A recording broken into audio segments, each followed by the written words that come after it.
Okay, so I'm just going to move right on into my next topic,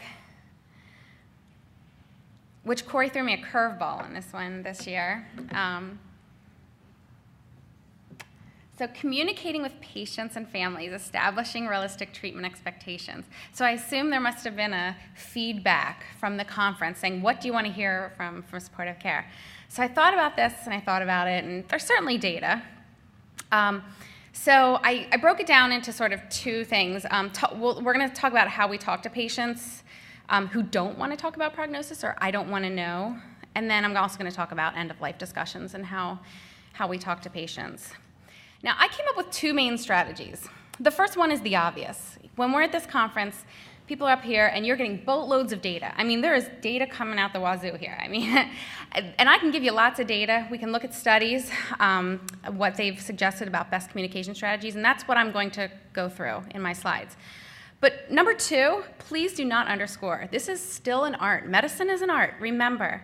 So you can throw out all the studies. When you're in a room with a patient and they have stage 4 disease or incurable disease, you have to be able to read the patient and their family. And that takes getting to know them. It takes time with the patient. It takes pauses. I'm a really fast talker, as I'm sure you can hear. But when you're in a room with a patient and you or they want to have an end-of-life discussion or a discussion about prognosis, you have to slow down, pause, give them a chance to ask the questions, and be able to read them and know what they're comfortable with and what their family is comfortable with. And there's just no other way to say it. It's something that you have to get to know your patient well and have that conversation with them. And there's no amount of data that can tell you when the right time is. There actually is some data about when the right time is, but there's no amount of data for you to read the patient and know them and know what to say to them. So that being said, let's look at what studies are out there. So how about the patient who doesn't want to know? We've all heard it. The patient comes in and says, I don't want to hear the statistics. I don't want to know, So what can you do? So this was a 2006 article in JCO, and we can ask why, of course. Obviously not in a threatening manner. So patients obviously have the right to not want to know if they don't want to know.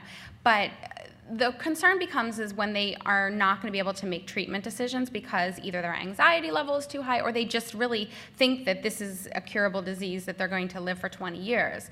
And that may interfere with their treatment decisions. So if you see that happening, it's important to maybe open up and have them elaborate. Affirm their concern. Say, it's okay to not want to know. But, one thing that you can say is that, what would happen if the chemotherapy is not working for you or something like that. So give them the option also to discuss it in the future. Say, you know what, you've had a lot of information today.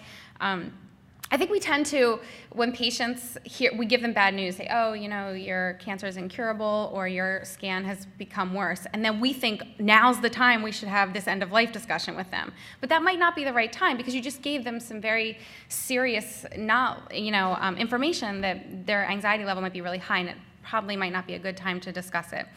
So give the patient the autonomy when they're ready to ask about it if they're not ready at that time. In the same article, there's actually a list of Q&A of what you can say to patients and what they might say back to you. I just chose one of them, but it's a really good article if you want questions that you can prompt the patients with. So obviously you can say, would you like to discuss prognosis? And the patient might say, only God knows how long I have. I think we can all say we've heard patients say that to us. Again, it's okay for us to validate that, but then try to elaborate and say, what if the chemo doesn't work? Or, what if you start feeling worse? Would you be ready to talk about it then? Again, validating, confirming, and leaving an open-ended conversation for the patient. Now, this study actually looks at a prompt list of things patients might ask you. And again, I've had patients say to me, what should I be asking you? And that question sort of always takes me off guard because I don't want to tell them how to live their life or what they should be asking. Sometimes I want to say, nothing, you're doing just fine. But this gives a list of things that patients may ask you, or you can tell patients to ask you to help them out with this. Again, it promotes discussion between you and the patient and the caregiver. This is a list of the questions that is in this article that patients may ask you, or you may tell the patients that they might want to ask. Like, do you have a palliative care team? What symptoms might I have? What treatments are available for my symptoms in addition to the cancer? Because some patients, obviously they're worried about the cancer, but they're also worried about being, in pain or not being able to breathe. What course can I expect? What kind of support? And then, of course, about end-of-life issues and who's going to care for them.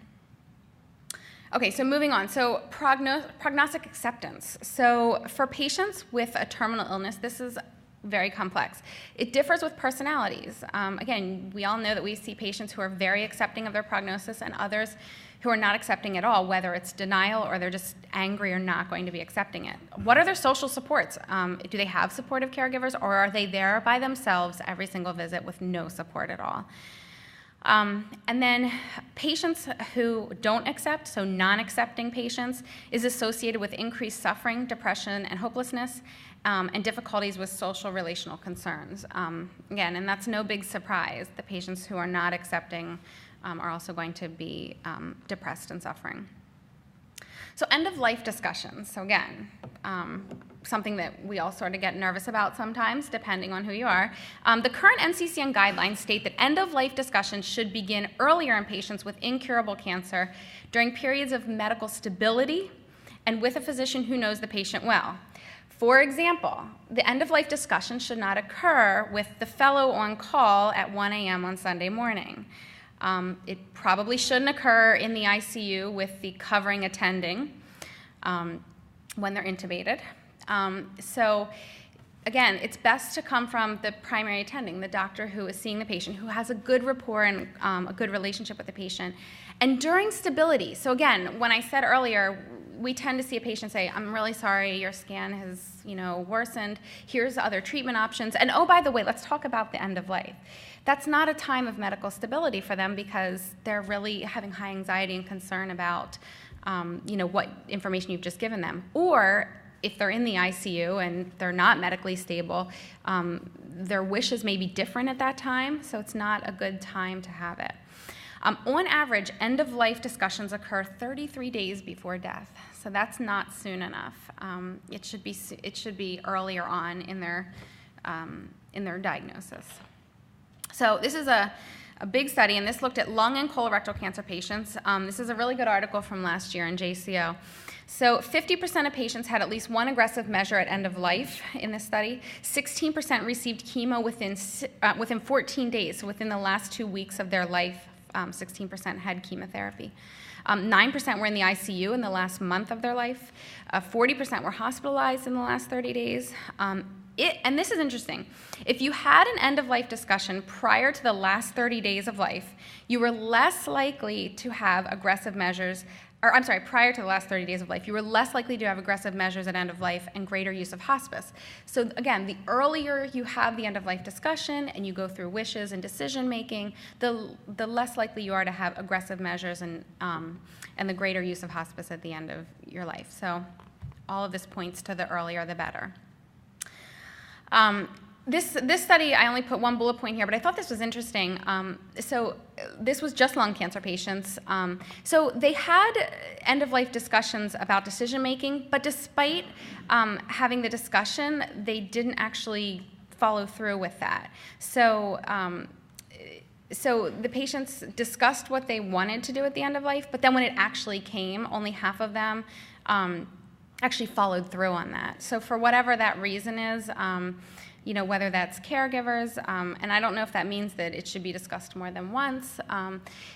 The other thing that I'll say about that too is probably most of you are on an electronic medical record, and there should be a place in your EMR to document code status, but also a discussion of end of life. And Tracy Evans, who you've seen earlier, who I work with, has really pioneered that at University of Penn.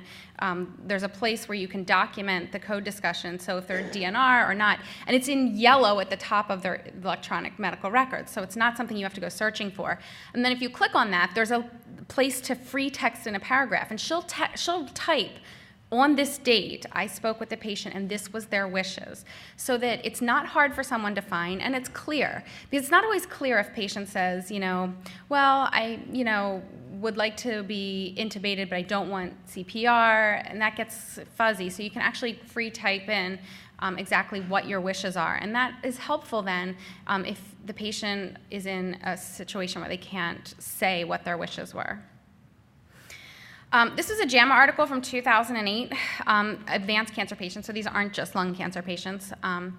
37% of them had end-of-life discussions, and the interesting thing here was it was not associated with increased depression or worry.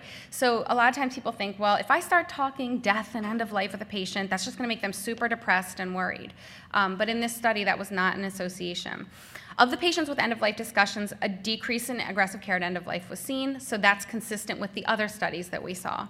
And patients who had aggressive care at the end of life, it was associated with worse quality of life and depressive disorder in caregivers. So for patients who end up having that aggressive, whether it's CPR or ICU care at the end of life, their caregivers had an increase in depressive disorder, and it was associated with worse patient outcomes, or worse patient quality of life.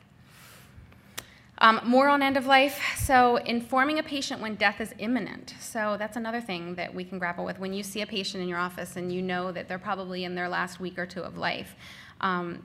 So informing a patient in this study was not associated with an increase of pain, anxiety, confusion, nausea, or respiratory problems. So it didn't seem to hasten their death or increase their symptoms at the time of death. Informing a patient when death is imminent was also associated with principles of a good death. And what does that mean? It means that they died in a preferred place that they had stated where they wanted to die, whether that would be inpatient or outpatient or at a family member's home. And the family was more informed and received bereavement benefits when you were informed of this. So, I struggle with this a little bit when I see that a patient is, at the very, very end. I certainly think that it's most helpful at least let their family members know, because a lot of family members they don't see it the way that we see it, so they may expect that the patient's going to live another month, and when you tell them it's probably more like days, that gives chance for family members to come in and everything to be sort of put together in a quicker manner. And then wrapping it up, cultural differences in end of life. So there's a couple studies that I have here. Black patients are more likely than white patients to receive life-prolonging care at the end of life. And life-prolonging care, Corey said, well, was it inappropriate or was it appropriate? This is the way that the study described it. So probably life-prolonging care would be things like CPR and ICU care. White patients are more likely to receive the end-of-life care that they prefer, whether it was aggressive or not. So this goes back to that Pardon study where you discussed it, and then did you actually have what you discussed at the end of life? And then the last one, patients who report a high religious coping are more likely to want aggressive care at the end of life. Now this was really interesting. When I first saw this, I thought, well, that's really surprising, because I would think that if they report high religious coping, that they would think that they're going to a good place and they would be, okay with death. But the study actually shows the opposite, and quite strongly. So whether or not this is because people would say that God is going to give me a miracle or keep me alive longer, whatever it is, this has actually been reported in more than one study, and it's pretty significant. So if you have a patient who tells you that they're very religious and you think, okay, well then they'll have no problems with going on hospice, we may be wrong at the end. So just something to keep in mind. So in conclusion, having discussions about prognosis and end of life should occur earlier and at a stable medical time, if possible. Facilitate discussions about prognosis or end of life by using certain phrases or validating their concerns. So any way that you can to keep the discussion open. End-of-life conversations do not increase their symptoms, especially depression, which is sort of what we think most of the time. And facilitate that relationship with your patient, knowing how to read them and what they're ready to talk about, and until you and them both feel comfortable having the conversation. Okay, that's it.